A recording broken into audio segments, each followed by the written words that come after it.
ശ്രീലങ്ങളുടെ അതിർവരമ്പുകൾ ഭേദിച്ചുകൊണ്ട് 1969 പ്രശസ്ത ശില്പിയായ കാനായി കുഞ്ഞിരാമൻ രൂപകൽപ്പന ചെയ്ത വേൾഡ് ക്ലാസ് മാസ്റ്റർ പീസ് ശില്പമാണ് മലമ്പുഴ യക്ഷി.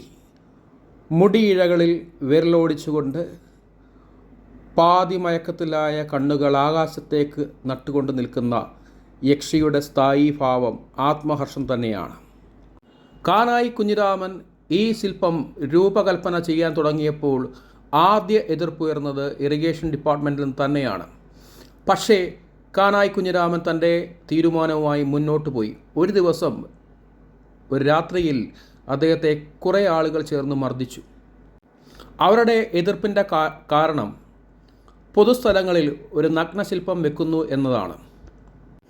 2019 ഈ ശില്പത്തിൻ്റെ 50ാം വാർഷികത്തിൽ ഗവൺമെൻറ് കാനായി കുഞ്ഞിരാമനെ ആദരിക്കുകയുണ്ടായി.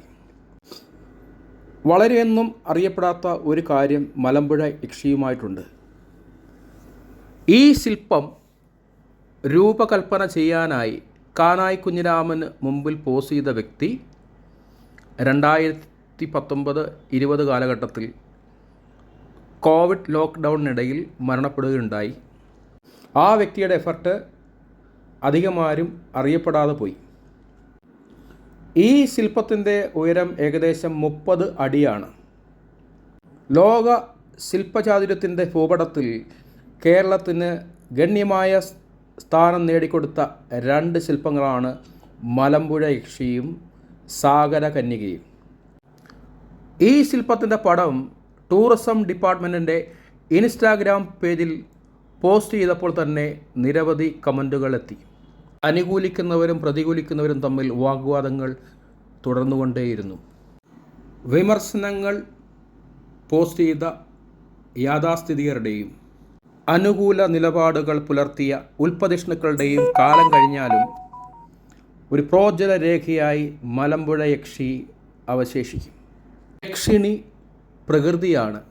ഈ യക്ഷിയുടെ സ്ഥായിയായ ഭാവം രൗദ്രമല്ല, ആത്മഹർഷത്തിൻ്റെ സംതൃപ്തിയുടെ ഒരു ഭാവമാണ് യക്ഷിണിയുടെ കണ്ണിൽ നമുക്ക് ദർശിക്കാൻ കഴിയുന്നത്.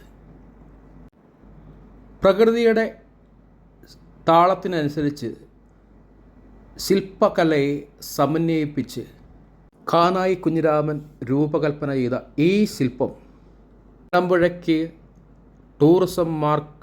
ടൂറിസം മാപ്പിൽ ഒരു ഗണ്യമായ സ്ഥാനം നേടിക്കൊടുത്തു.